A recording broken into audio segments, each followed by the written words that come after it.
चलिए आगे बढ़ते। देखिए, आज दोपहर को सदन में सरकार वक्फ संशोधन बिल लाने वाली है। इस बिल के तहत मौजूदा वक्फ एक्ट में क्या कुछ महत्वपूर्ण बदलाव किए जाने हैं। बिल के आने से पहले ही सियासी हंगामा शुरू हो चुका है। ओवैसी जैसे नेता इन बदलावों को लेकर मोदी सरकार को निशाने पर ले रहे हैं। आखिर क्या है वो बदलाव जिन्होंने हैदराबादी भाईजान को भी मैदान में कूदने पर मजबूर कर दिया है, बताएगी हमारी स्पेशल रिपोर्ट।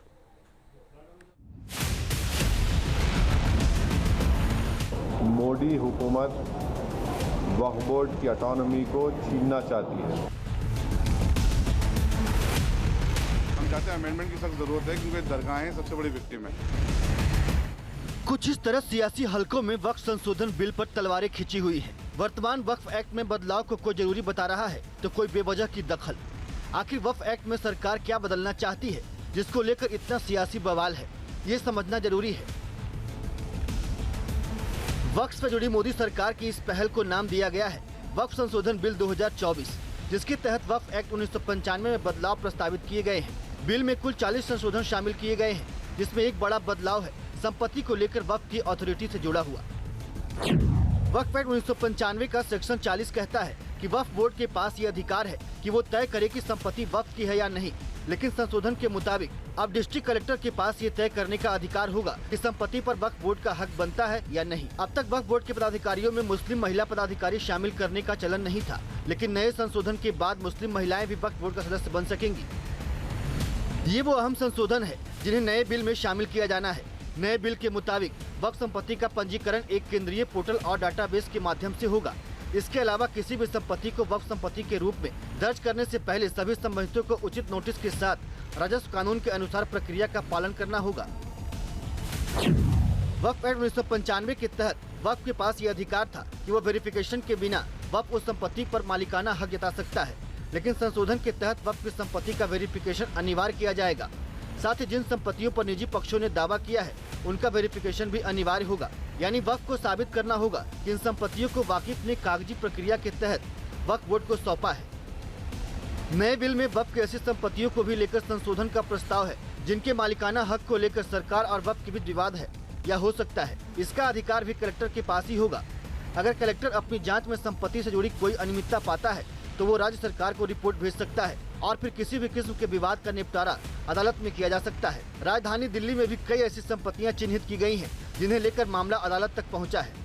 दिल्ली में वक्फ की प्रॉपर्टी पर लेकर जो विवाद है वो 123 प्रॉपर्टीज़ का है और ये विवाद नया नहीं है, ये लंबे समय से चले आ रहा है। लेकिन हम आपको बताएं कि जो प्रॉपर्टीज़ की बात हो रही है उनमें इस वक्त हम जो है वो वेस्टर्न कोर्ट की ये जो मस्जिद है यहाँ पर खड़े हैं और ये बहुत ही पॉश इलाका है। हम आपको बताते चलें कि दिल्ली की जिन 123 संपत्तियों की बात हो रही है उनमें ज़्यादातर मस्जिद, दरगाह और कब्रिस्तान हैं जिन पर विवाद साल 1911 से चल रहा है। जब अंग्रेज़ भारत की राजधानी कोलकाता से दिल्ली लेकर आए उस वक्त 70 और 80 के दशक में बनी कमेटी की रिपोर्ट के आधार पर साल 2014 में तत्कालीन केंद्र सरकार ने इसको दिल्ली वक्फ बोर्ड को देने का नोटिफिकेशन कर दिया, लेकिन विवाद कोर्ट में चलता रहा।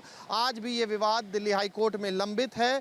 आपको हम बता दें कि मामले के समाधान के लिए पहले 1 सदस्यीय फिर 2 सदस्यीय कमेटी बनाई गई, लेकिन दिल्ली में ऐसी 123 प्रॉपर्टीज़ हैं जो अलग अलग जगहों पर हैं। वो चाहे निज़ामुद्दीन की प्रॉपर्टी हो, चाहे वेस्टर्न कोर्ट की प्रॉपर्टी हो, चाहे उसके अलावा जो रामलीला मैदान है उसमें पुरानी दिल्ली के करीब बनी मस्जिद हो, तमाम जगहों पर। और इन तमाम प्रॉपर्टीज़ की जो कॉस्ट है वो भी यानी कीमत भी जो आप अंदाज़ा लगाइए, ये जनपद है, जनपद की स्ट्रीट पर यानी कि लुटियन जोन में अगर किसी ज़मीन की क्या कीमत हो सकती है, इसका इंच जो है काफ़ी महंगा होता है। तो आप समझ सकते हैं कनॉट प्लेस से कुछ दूरी पर बनी ये मस्जिद जो है उसकी जो ज़मीन है वो कितनी महंगी होगी। इसीलिए वक्त जो है इस पूरे मामले की जो लड़ाई है वो हाई कोर्ट में भी लड़ रहा है कि ये मस्जिद जो है वक्फ की प्रॉपर्टी पर बनी है, ना कि इस प्रॉपर्टी पर किसी और का हक है।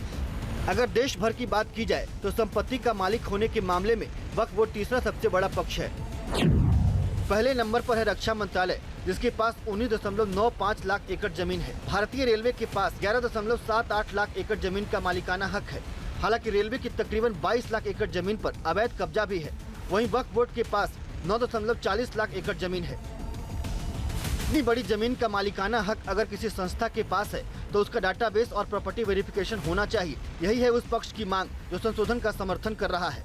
देखिए, भारत सरकार जो वक्फ अमेंडमेंट बिल ला रही है, हम उसका स्वागत करते हैं। ये काफ़ी समय से एक लंबी हमारी काउंसिल की भी डिमांड थी और दूसरी ऑर्गेनाइजेशन की भी डिमांड थी कि वक्फ एक्ट में अमेंडमेंट किया जाए।